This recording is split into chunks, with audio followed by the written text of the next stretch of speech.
Reality TV has made Black women famous.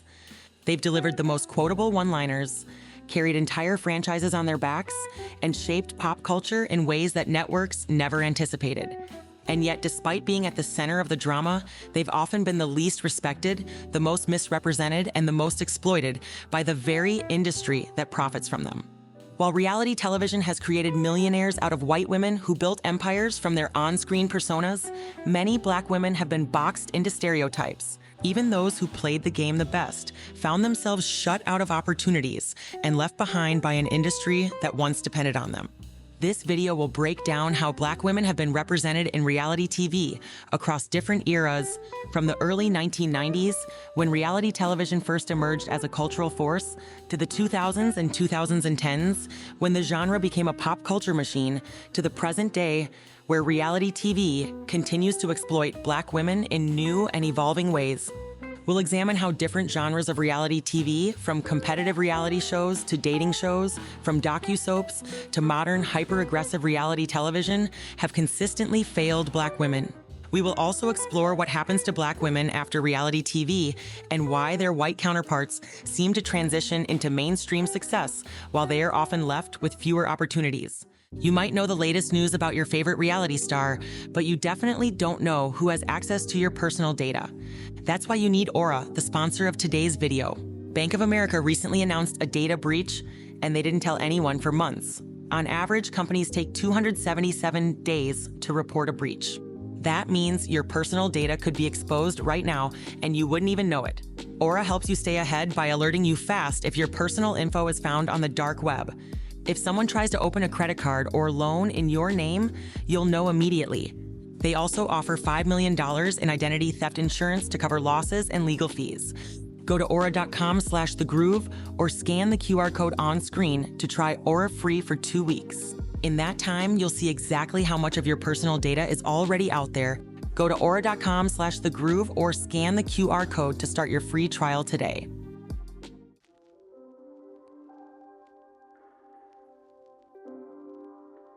Reality TV's roots in the 90s and early 2000s laid the groundwork for stereotypes that persist today. The Real World debuted in 1992 as a pioneering docu-soap, putting diverse strangers in a house to have their lives taped. In the very first season, viewers met Heather B., a young Black woman who was largely easygoing, until a late-season incident painted her as the aggressor. After an altercation at a party, Heather was shown furious and pacing in the back of a police car. She felt she was assaulted when she tried to take a cup. Why did you try to take a cup? All you had to do was ask for one, period. I don't even have to talk to her. You want to speak to me? Where are they going with her? Where are they going? A year later, the same show featured 23-year-old Tammy Roman, who ended up at the center of one of the first ever physical altercations on a reality show, essentially the first brawl on reality television. And her no-nonsense persona reinforced the emerging archetype of the Black female firebrand who would fight back unapologetically. She just started getting really upset, and then when she was finally in her room, it was just really bad. He's gonna get it, that's the bottom line. These early portrayals of Black women as quick to anger or confrontation might seem anecdotal, but they set a template that producers would replicate for years to come. The turn of the millennium brought a boom of new reality formats, and with it, new opportunities and pitfalls for Black female representation. In 2004, NBC's The Apprentice introduced most of America to Omarosa Manigault, a bold Black woman who quickly became the season's villain. Week after week, Omarosa was edited as conniving, confrontational, and ruthlessly ambitious in Donald Trump's made-for-TV business competition. With Omarosa, it's either her way or it's no way.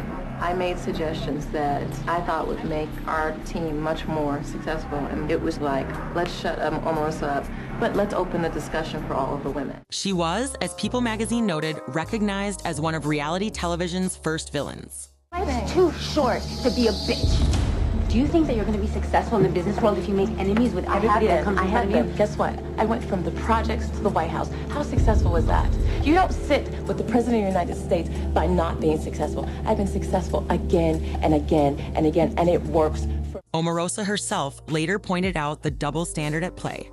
When a man on the show behaved assertively, he was admired as a leader. But when she did the same, she was portrayed negatively. In other words, a Black woman showing confidence and acumen was deliberately recut into a one-dimensional, angry Black woman role. Omarosa's portrayal as the woman America loved to hate was a loud warning that even in competitive reality shows, Black women would be pigeonholed and demonized for drama's sake.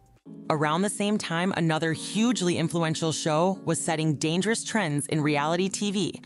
America's Next Top Model billed itself as a modeling competition that celebrated diversity under the helm of former supermodel Tyra Banks. Yet despite Tyra's rhetoric of empowerment, ANTM often subjected its Black contestants to biased treatment and stereotypical storylines. Ebony, she uses so much grease on herself that like her grease gets on the doorknobs of the bathroom. She's so loud. As media critic Jennifer Posner observes, the series set many templates for racial typecasting on network reality TV. For instance, the second cycle cast a Black woman named Camille, who was edited as a self-indulgent diva, the model everyone loved to hate. And trust me, if I have something I don't trust you. I will say it. I do not trust you. But that's my word. If you don't trust me, stay away from me. It's so hard to deal with her because I think she's very negative. It's hard to like assess like what she's trying to do. The following seasons of America's Next Top Model continued this trend.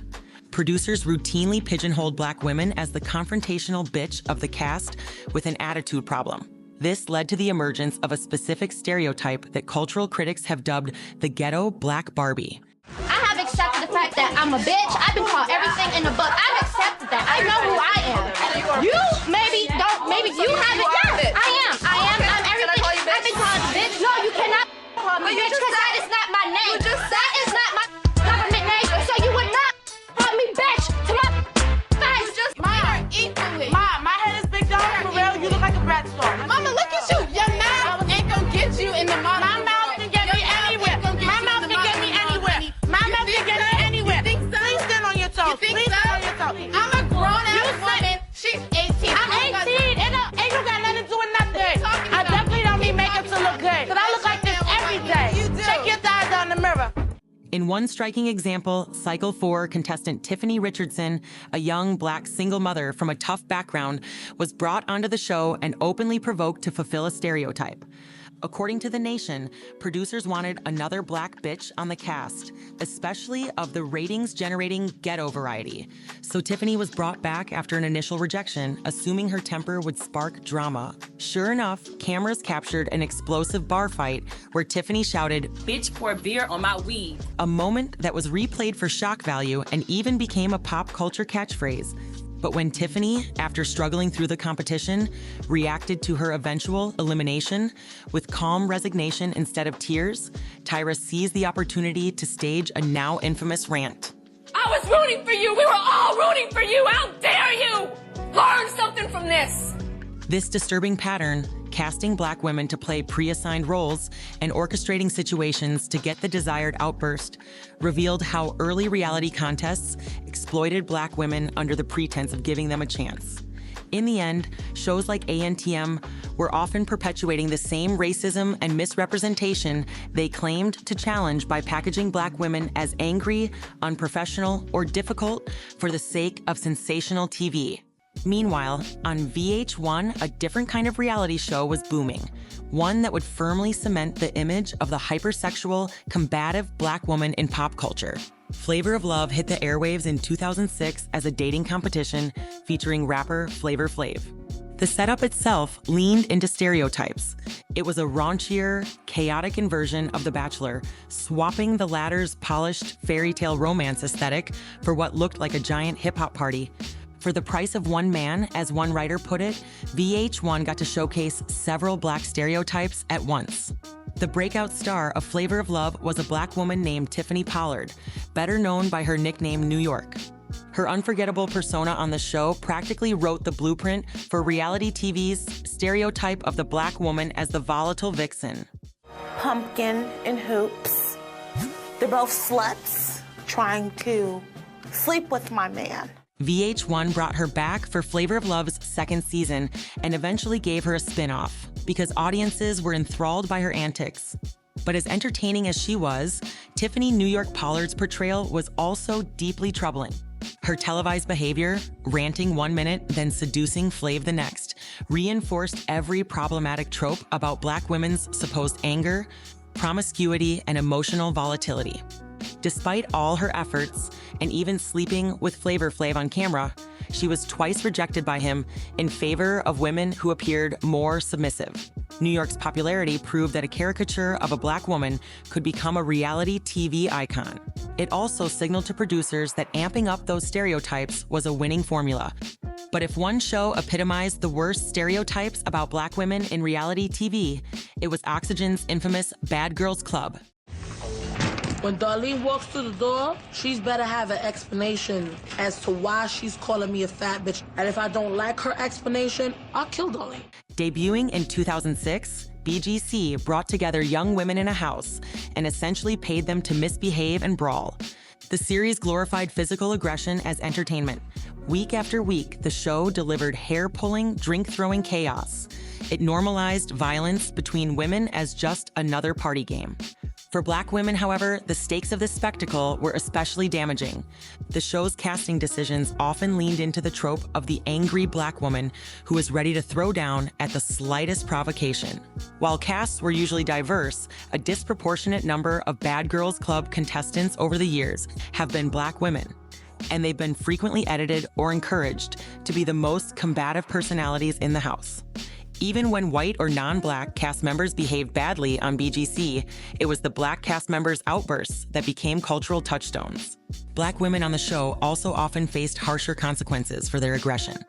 They were quickly labeled as the problem of the house, sometimes being evicted from the show after fights, whereas similar outbursts by white castmates were often downplayed as slip-ups. This racial double standard sent a clear message.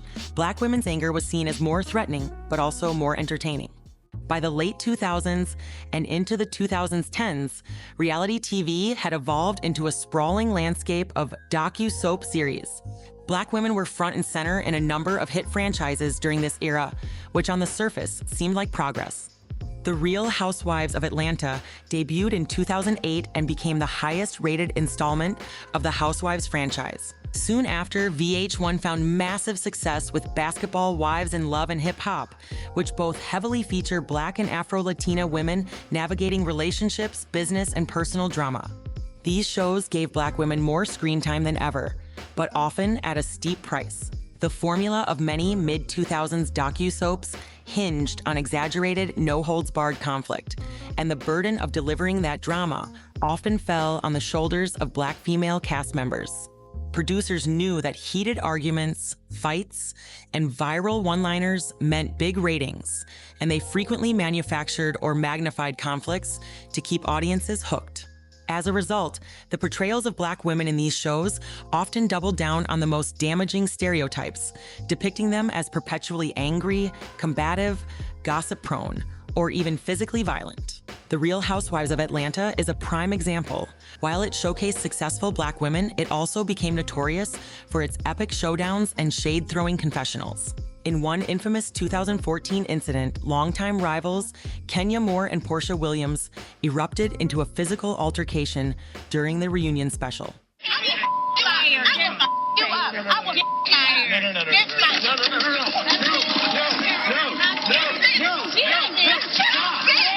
Such moments were a gold mine for Bravo's promotions and reality TV blogs. In other words, the network effectively banked on the image of Black women as ticking time bombs, ready to exchange blows for viewers' amusement. VH1's Basketball Wives and Love and Hip Hop followed a similar pattern. These shows were spearheaded by Black women producers and prominently featured women of color, which at first glance suggested empowerment. Yet they often ended up reinforcing the same negative tropes.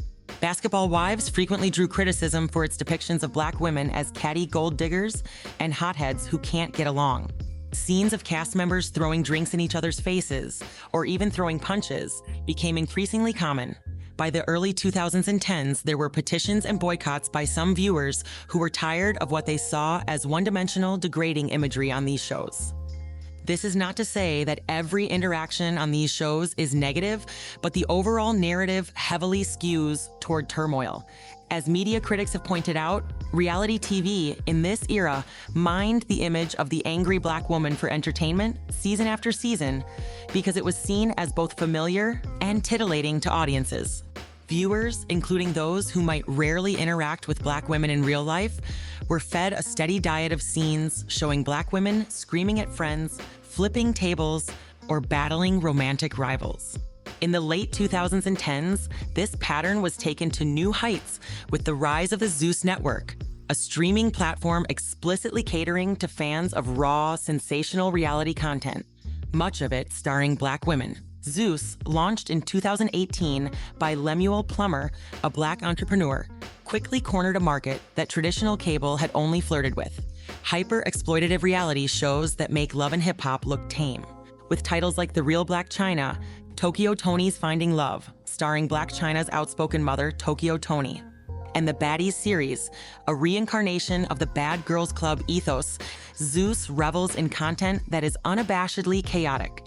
These shows often feature explicit language, physical altercations, and shockingly personal drama that even VH1 or Bravo might edit out. The formula is straightforward. Take the most controversial figures from prior reality shows, give them free reign and often free alcohol, and let the cameras roll. The result is train wreck television that one Guardian review described as unapologetically exacerbating the worst stereotypes that plague the Black community. Zeus Network has effectively cornered the market on explosive Black reality television, churning out scenes of fights and dysfunction at a relentless pace. While the network defends its content as authentic and giving audiences what they want, many see it as the zenith of exploitation. Zeus has doubled down on the reality TV trope that Black women's anger, or pain, is a spectacle to monetize, and intensified the same old portrayals under the banner of new and edgy content.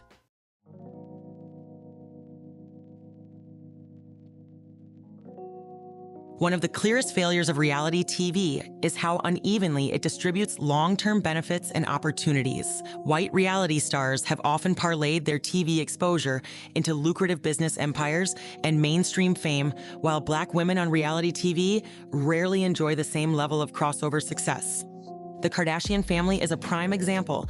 They leveraged their reality show into billion-dollar ventures in beauty, fashion, and tech.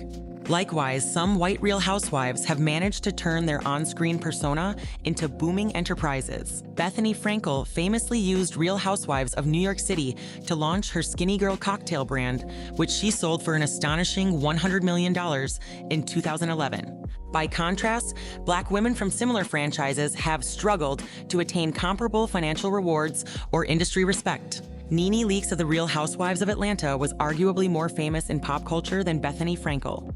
Yet Frankel's net worth is more than 5 times greater than Leakes. Nene Leakes herself has been vocal about the racial disparities in reality TV opportunities and pay.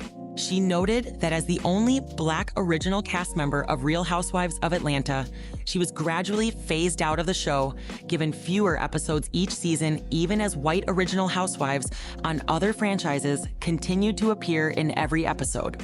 By her final season, Nene Leakes was only featured in 6 episodes, while her white counterparts were in 18 episodes. Fewer episodes meant less screen time and presumably lower pay, and fewer opportunities to showcase her story or spin off her fame. She's also alleged that Bravo failed to give Black housewives the same crossover chances that white stars received. Several white Real Housewives landed their own spin-offs, product lines, or talk show gigs, whereas Atlanta, despite being one of the network's highest-rated installments, did not catapult its Black female cast to similar mainstream ventures. These inequities came to a head when Nene Leakes filed a lawsuit in 2022 accusing Bravo and parent company NBC Universal of fostering a racially hostile environment. The suit claims that she faced years of racist remarks from a white co-star who called her home a roach nest and labeled a Black neighborhood ghetto. And when Nene Leakes complained, the network retaliated by sidelining and ultimately ousting her. Meanwhile, that same white co-star was given preferential treatment, allowed to skip group filming and bring her family on cast trips, perks not extended to the Black women on the show. Reality TV might make Black women famous, but it hasn't made many of them as successful as the white figures who inhabit the same genre. The playing field of post-reality TV entrepreneurship and opportunity is clearly skewed, which is a failure of the industry to support diverse talent fairly.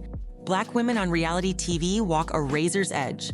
If they engage in the messy confrontations and antics that producers often encourage, they risk being labeled ratchet, ghetto, or the infamous angry Black woman. Yet if they choose to stay above the fray and present themselves with calm and decorum, they're dismissed as boring and can find their screen time cut. And when a Black female cast member refuses to be pigeonholed, the backlash comes swiftly from both the show and sometimes even the audience. A prime example is Cynthia Bailey from The Real Housewives of Atlanta, a successful model-turned-entrepreneur who generally avoided the over-the-top feuds that define the franchise. But this very refusal to turn up for drama earned her the tag of being dull. Viewers and even castmates would occasionally call her the boring housewife because she wasn't flipping tables or reading people to filth every episode. In 2020, Cynthia spoke out about how hurtful that label was, especially coming from members of the Black community. Cynthia noted that she felt a responsibility to portray Black women in a good light on TV, to show that not all Black women have to fight and curse to be interesting. So being castigated as a bore for simply behaving with class cut deeply. It's really hurtful when your own people are the ones saying that you're boring because you don't want to turn up and act a fool just for the sake of being a fool. Her words highlight the double bind. As a Black woman, if she had engaged in more outrageous behavior, she would contribute to negative stereotypes. But by not doing so, she was penalized in the court of public opinion and potentially by producers who sidelined her storylines. Indeed, rumors swirled more than once that Cynthia's full-time status on the show was in jeopardy because executives found her personal life too normal and conflict-free compared to the fireworks other cast members provided.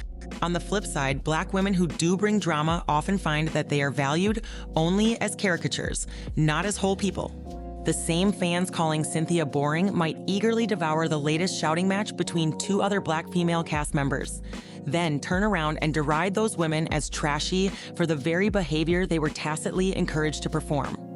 Beyond the audience, producers and networks can also actively engineer no-win scenarios. Many Black women reality stars have revealed that they felt pressure from production to act a certain way.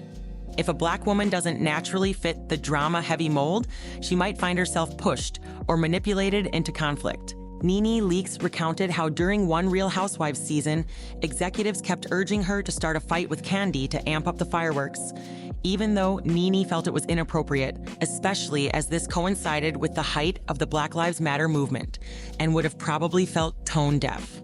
Similarly, Makosi Musambasi, a Black contestant on the UK's Big Brother, revealed that producers seemed disappointed that she wasn't fulfilling the angry Black woman role they had cast her for.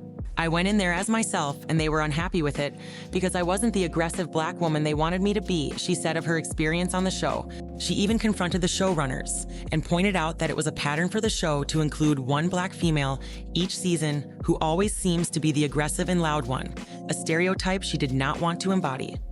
For speaking up and not playing along, Makosi sensed that she was marginalized in the show's narrative. The result of all this is a climate where Black women on reality TV are almost never allowed to just be.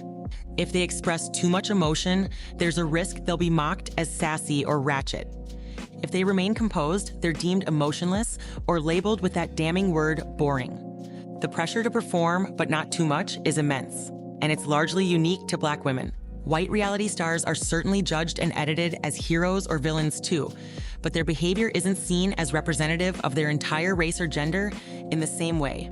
Meanwhile, within the reality TV industry, Black women who call out mistreatment often face swift backlash. Another way the genre reinforces anti-blackness by punishing those who won't stay silent. As discussed earlier, when Nene Leakes spoke up about racism and unequal treatment at Bravo, she was effectively blacklisted from the network, Similarly, Tamar Braxton very publicly fell out with WETV over what she described as the toxic, systematic bondage of reality television. After years on Braxton family values, she penned an open letter condemning how she and her family had been betrayed, taken advantage of, overworked, and underpaid by the network. She likened her reality TV experience to slavery, saying she was threatened and punished for trying to escape the contract. In 2020, Tamar attempted suicide, a tragedy she later linked directly to the mental anguish from being warped and exploited on the show. Who I was began to mean little to nothing, because it would only be how I was portrayed on television that would matter, she wrote in her statement, describing how she felt her real self dying while she was existing for the purpose of a corporation's gain in ratings. Her critique lays bare the harsh reality. Networks have profited off the manufactured drama and trauma of Black women. And when those women protest or suffer harm, the machine often keeps churning with little accountability.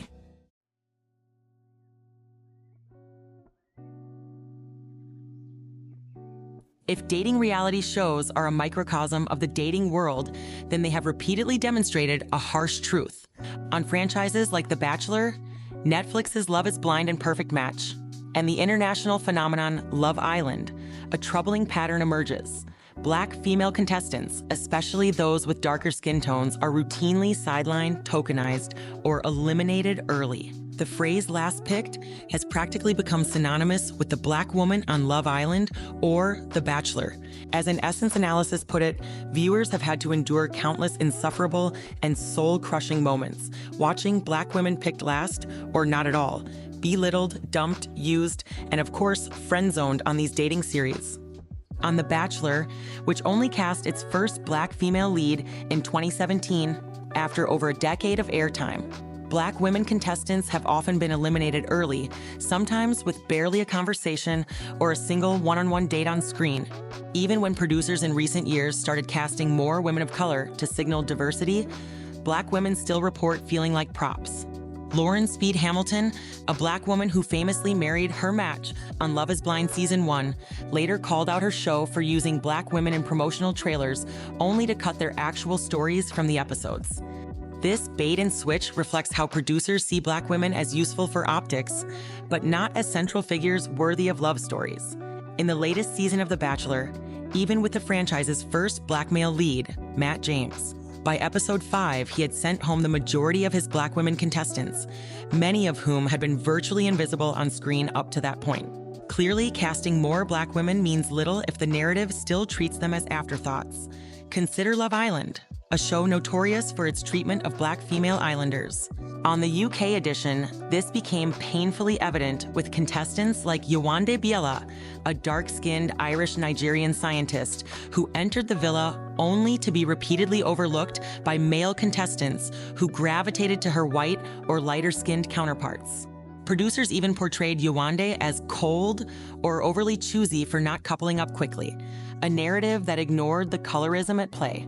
In contrast, a lighter-skinned biracial contestant, Amber Gill, received more early interest from the male cast and ended up winning the show, an outcome many attributed in part to her proximity to whiteness in a villa full of Eurocentric beauty standards.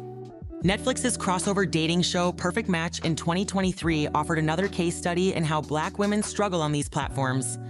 The show brought together contestants from various reality series to find love, but its handling of its Black female participants drew criticism. Across the season, 4 Black women took part, yet none found a lasting match, and all were eliminated without much fanfare.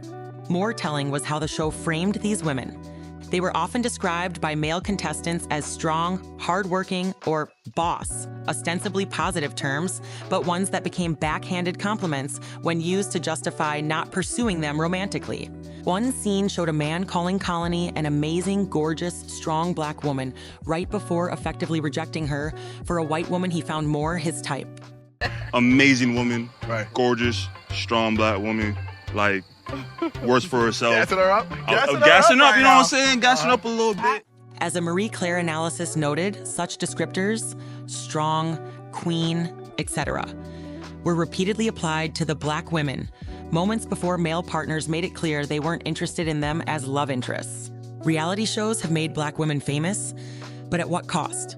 They've built franchises, shaped pop culture, and given the world its most iconic reality TV moments, but they remain largely undervalued in this ecosystem. Do you think it will ever change? Tell us in the comments down below.